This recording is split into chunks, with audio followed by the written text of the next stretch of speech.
este fue un trabajo en equipo realizado con Tatiana Navarrete, quien les pide excusas porque a última hora tuvo que viajar al Chocó a reportear, entonces está en terreno pues trabajando en este momento. Y el trabajo contó con la edición de Juan Diego Restrepo, que es el director y editor del portal Verdad Abierta. Entonces voy a empezar por los hallazgos. Nosotros encontramos que 3 empresas agroindustriales, unas de ellas ganaderas, pero principalmente bananeras, y un particular, financiaron uno de los comités llamado el Comité La Paz es de Todos, que promovió el voto por el no en el plebiscito del proceso de paz del pasado 2 de octubre. Curiosamente encontramos que estas empresas y estas personas, o sea, tanto el nombre de las empresas como de los empresarios, es decir, de sus representantes legales o miembros de junta, habían sido señaladas por el ex jefe paramilitar Raúl Emilio Hasbún, alias Pedro Bonito, de haber financiado al bloque bananero de las Autodefensas Unidas de Colombia, AUC, es decir, el grupo paramilitar, como digamos, más conocido en Colombia, ¿no? 2 de los empresarios bananeros que financiaron el no están involucrados presuntamente en despojos y acumulación de un territorio étnico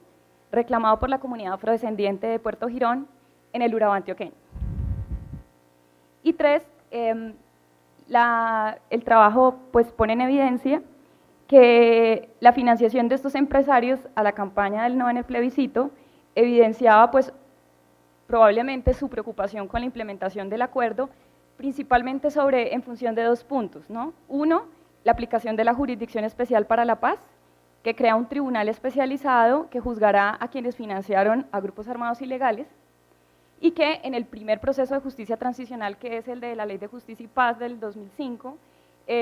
pues quedó como en la nebulosa de la compulsa de copias en la justicia ordinaria, pero pues no avanzaron nada las investigaciones sobre terceros o cómplices del conflicto. Y segundo, la reforma rural integral. La reforma rural integral es un discurso prometido desde los años 60 con la reforma agraria en Colombia, que no se ha cumplido, que en este caso promete la recuperación de los territorios baldíos para hacer una mejor distribución pues, de esa propiedad rural para comunidades que no tienen tierra o tienen tierra escasa y que además pues, tienen una situación de pobreza. Pues, ¿cuál fue el origen de la investigación? Y aquí viene lo anecdótico. El 5 de octubre,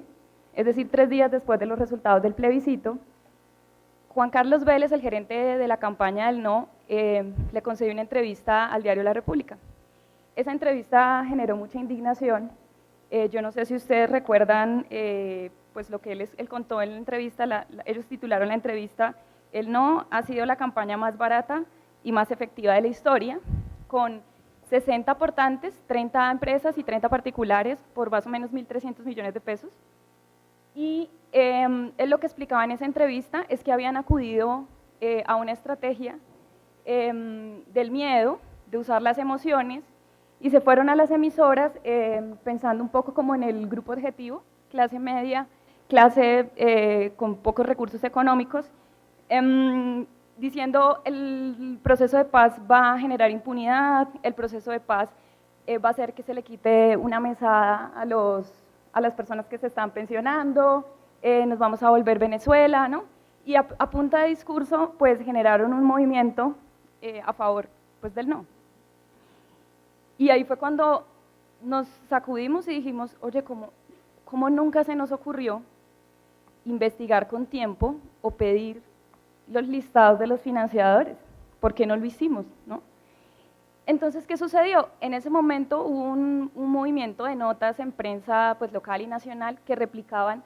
el discurso, o sea, solo como el testimonio de lo que él había explicado en función de esa campaña. Pero creo que nadie había hecho el ejercicio de usar bases de datos, sacar el listado de esos empresarios, de los particulares y saber si tenían algún vínculo con el conflicto armado, que es lo que pues, nosotros trabajamos. Entonces, ¿qué podíamos investigar? ¿Quiénes eran los representantes legales y miembros de junta de esas empresas que aparecían como financiadoras? Y si los nombres de esos empresarios tenían alguna asociación con el conflicto, en este caso con las leyes de justicia transicional que se están aplicando desde el 2005 en el caso de Justicia y Paz y la de víctimas y restitución de tierras desde el 2011. Entonces voy a contar rápidamente cómo fue el paso a paso de la investigación y mostrarles que pues, realmente no era nada difícil. Primero ingresamos a la aplicación de cuentas claras del Consejo Nacional Electoral, que pues está en línea, y revisamos los reportes presentados por todos los comités del no, pero para ese momento, como pues era todavía octubre, muy pocos comités habían publicado las cuentas, o sea, había muy poca información disponible todavía o robusta sobre quiénes eran esos financiadores. Y encontramos que, digamos, la más completa era, curiosamente, la del Comité de la Paz es de Todos, y encontramos un archivo así. Dijimos, bueno, en ese tipo de formato no lo podemos trabajar, entonces tuvimos que limpiar la base de datos, construir una base de datos, nosotros limpiarla y robustecerla, y construimos un archivo en Excel súper sencillo, lo compartimos por Drive, y empezamos a llenar casillas y a incorporar información sobre los NIDs y las cédulas, tanto para empresas como para personas. Con este tipo de registros es que se hacen búsquedas en la web, todos somos un número realmente en las bases de datos.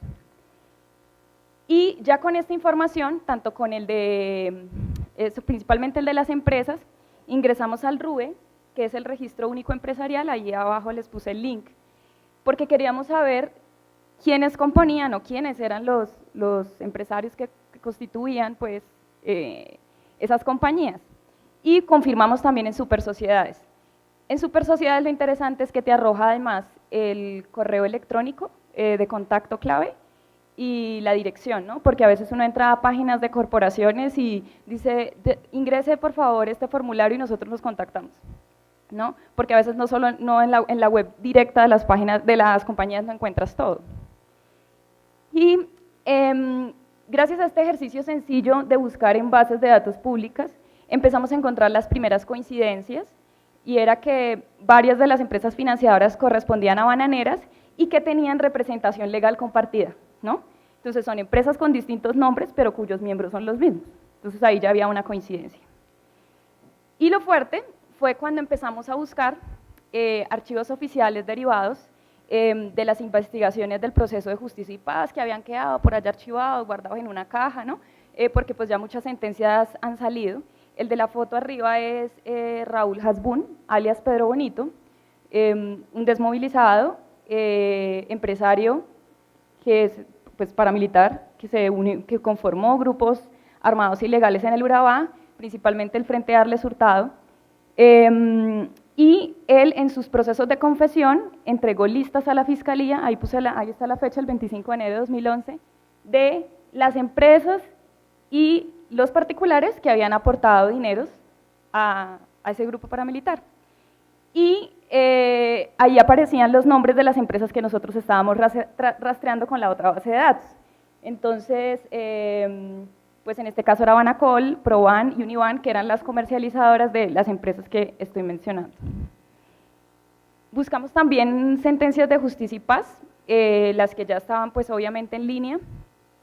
sobre esos juicios que habían contra paramilitares en la región del Urabá, y pues ahí explicábamos en efecto que, o ahí en la sentencia se explicaba que estas empresas habían hecho los aportes a través de las cooperativas de seguridad Convivir. Y ya finalizando un poco el trabajo, logramos acceder a un documento reservado que indicaba o que advierte, en este momento esto está en etapa de, pues, como de investigación antes de formular la demanda ante un juez especializado, de que estas empresas o un empresario en particular tiene relación o es un presunto responsable en el despojo del Consejo Comunitario de Puerto Girón, que es una comunidad afrodescendiente que está en el Urabá y que en la actualidad reclama 10.000 hectáreas de tierras abandonadas y despojadas por el conflicto. Ya pues, se me acabó el tiempo prácticamente, pero lo que quiero decir es que nosotros teníamos súper claro que no podíamos publicar la historia sin tener la voz pues, de la contraparte, y decíamos, hasta que no hablen, no vamos a publicar, o sea, vamos a hacer todo el esfuerzo de que hablen, y en efecto logramos las entrevistas con el representante de Augura, que asocia a varias de las empresas del banano, y a Rodrigo Echeverry, uno de los financiadores particulares y que adicional a eso es el que está señalado de participar en el despojo de esta comunidad afro. Ya para finalizar, en términos de resultado y impacto, creemos que, pues en el caso del sector político, los senadores Claudia López e Iván Cepeda solicitaron formalmente al Consejo Nacional Electoral y a la Fiscalía investigar a este comité, porque pues si, digamos, bajo la premisa de si habían violado o no los topes de financiación y si algunas personas naturales o jurídicas habían financiado a grupos armados ilegales. Y en opinión también hubo un movimiento pues de esta historia que iba más allá del discurso de la entrevista, pues de la campaña pues del no. Y ya para finalizar, pues yo creo que esto es un ejercicio realmente muy sencillo, pero que nos deja con la gran inquietud que estamos a puertas de una próxima elección nacional, las elecciones van a ser el otro año, y yo creo que el periodismo tiene toda la responsabilidad de hacer un trabajo serio y de empezar a buscar cómo se van a financiar las campañas en los territorios.